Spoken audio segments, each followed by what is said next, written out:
There isn't any reason why we can't suspend deportation at this time during the pandemic and for a 3-month period after the pandemic. It's the right thing to do. And the reason why we put this, and especially Senator Ruane and Senator Alice-Mary Higgins, Francis Black, we put this bill forward, Minister, because it's the right thing to do.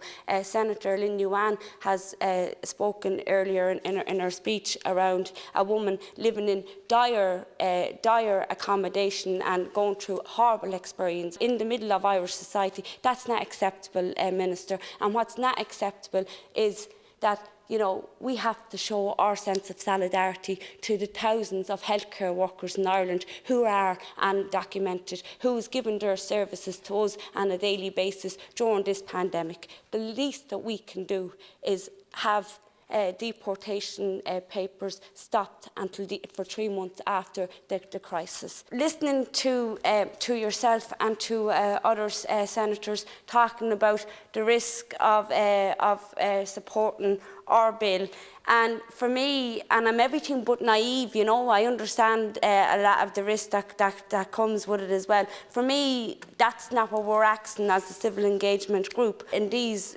horrible, nasty times. We're asking to put kind measures in place for undocumented people in Ireland, that people won't be faced with deportation orders.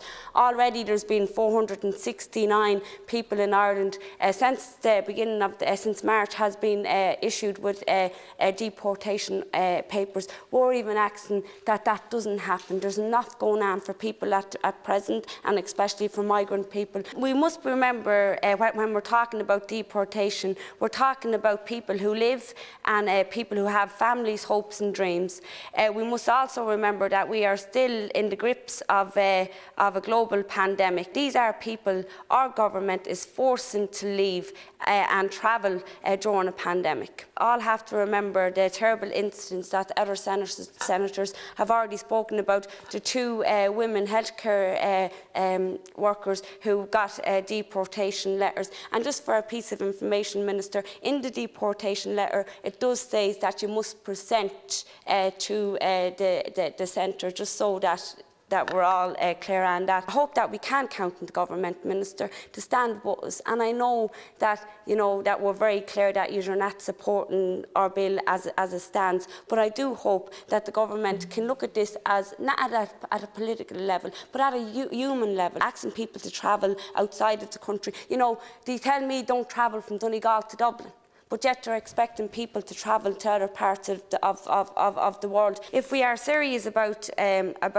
stamping this global pandemic, we must look at deportation. There is no reason why they can't be suspended.